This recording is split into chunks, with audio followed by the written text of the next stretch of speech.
Bonjour à toi mon frère, ma soeur, j'espère que tu vas bien ici, l'Afro-Canadien.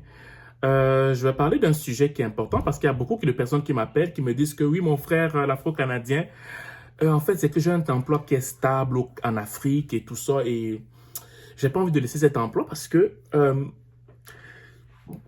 je ne veux pas aller au Québec ou au Canada parce que je me sens déjà confortable en Afrique, j'ai un bon emploi et je ne veux pas laisser tout ça pour aller là-bas, recommencer à zéro, travailler dans les McDonald's et tout ça. Qu'est-ce que tu penses de ça, mon frère, ma soeur?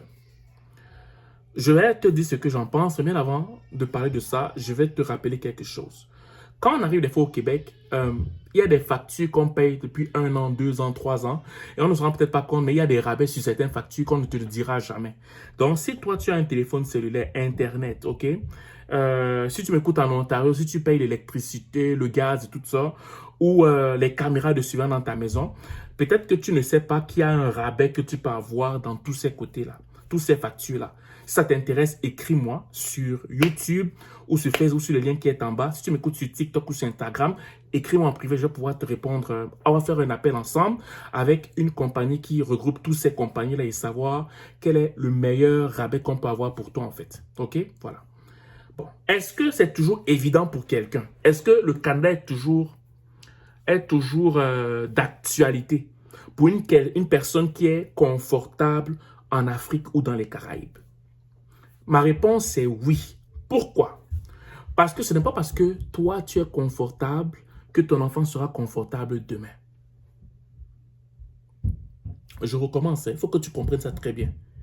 L'inconvénient de l'Afrique, c'est que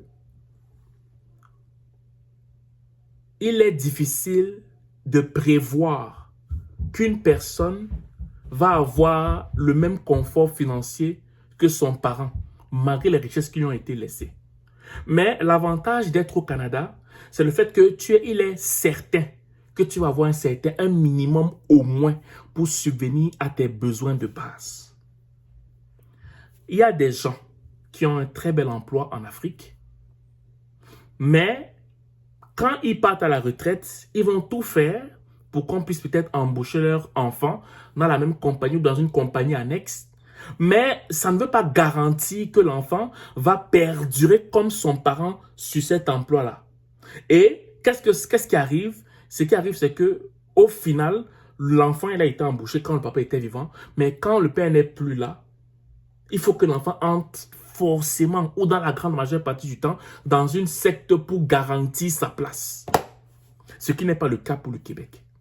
Qu'est-ce que je veux dire ici en d'autres termes? Je veux dire ici en d'autres termes que ne viens pas au Canada si tu as un emploi stable et que tu te dis que tu veux tout laisser en Afrique pour venir t'installer au Canada et recommencer à zéro en te disant que tu auras la même qualité de vie très rapidement arrivé au Canada. C'est faux.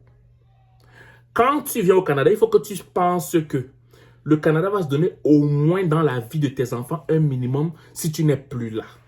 Ce qui n'est pas garanti en Afrique ou dans les Caraïbes. Je vais recommencer. Le Canada va donner au moins à tes enfants un minimum pour aller se soigner. Un minimum pour la retraite, parce qu'il y a certains pays en Afrique où tu cotises. Maintenant, pour avoir même ta pension retraite, il faut supplier pour avoir ça. Il faut monnaie pour avoir ça.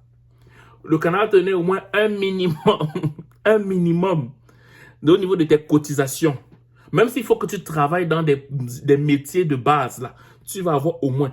Je dis que même si le Canada te donne un minimum, même au niveau du chômage, ok, c'est le minimum là qui peut te faire en sorte que au moins, si tu veux au Canada, c'est ça que tu garantis pour tes enfants. Maintenant, plus tard, si tu veux retourner, bien, toi, tu envoies tes enfants et toi, tu es en Afrique. Et après, tu les rejoins parce que tu as un emploi stable. Ça, c'est aussi une stratégie. Mais dis que tu ne viens pas au Canada parce que tu es confortable en Afrique, il faut réfléchir à 2 fois. Pourquoi? Parce que ce n'est pas garanti que ton enfant aura le même confort financier et professionnel que toi. De ton vivant, tu peux bousculer. Mais si tu n'es plus là, qui te dit que celui qui avait promis la lune et les étoiles à ton enfant va tenir ses promesses? Après, ça fait en sorte que tu vois un enfant de 20 ans, il est dans des sectes, des choses bizarres. Pourquoi? Parce qu'il veut garantir son avenir. Donc, moi, je te le dis, je te préviens, Si tu peux venir au Canada ou si tu veux envoyer tes enfants, ce serait une bonne chose. Mais si toi, tu es déjà confortable, tu peux au moins envoyer tes enfants et toi, tu restes là-bas en Afrique jusqu'à ce que tu juges que tu as assez mis de côté, puis après, tu viens au Canada. Parce que oui, le Canada, présentement, est difficile, mais au moins, tes enfants auront un minimum pour leur vie. Et si après, ils veulent rentrer en Afrique parce qu'ils ont le minimum, ben pourquoi pas rentrer? Ils peuvent rentrer ou partir ailleurs. Mais au moins, le minimum est garanti s'ils viennent ici. Ils peuvent voyager où ils veulent voyager. Ils peuvent investir dans plusieurs pays. Il peut acquérir une connaissance ici au Canada et l'amener en Afrique. Il peut se soigner sans problème. Il peut toucher sa pension retraite sans pour autant monnaie pour avoir l'argent qu'il a économisé toute sa vie, cotisé toute sa vie. Il peut se faire des contacts ici, dans plusieurs pays dans le monde. Pourquoi? Parce que le Canada est multiculturel. Autant d'avantages. Donc, ne te fais pas blaser par des gens qui disent « Ah, le Canada, c'est rien » ou « Le Canada… » Ceux-là qui te disent même ça parce qu'ils ont un bon emploi, je veux dire, le fait d'avoir un bon emploi ne garantit pas que tu vas l'avoir en Afrique longtemps.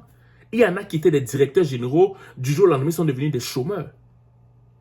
Et maintenant, ils avaient mis de l'argent de côté. Après, ils sont sur cet argent, sur cet argent, sur cet argent. Et après, pour retrouver un emploi qui était digne de ce nom, ils ne retrouvent pas après. Maintenant, l'argent qu'ils avaient mis de côté, ça finit. Et qu'est-ce qu'on fait après?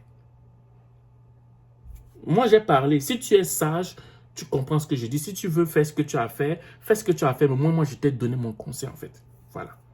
C'est ce que je voulais te dire aujourd'hui. J'espère que cette vidéo va mettre le baume au cœur par rapport aux réflexions, aux interrogations que tu te donnes, en fait. Voilà.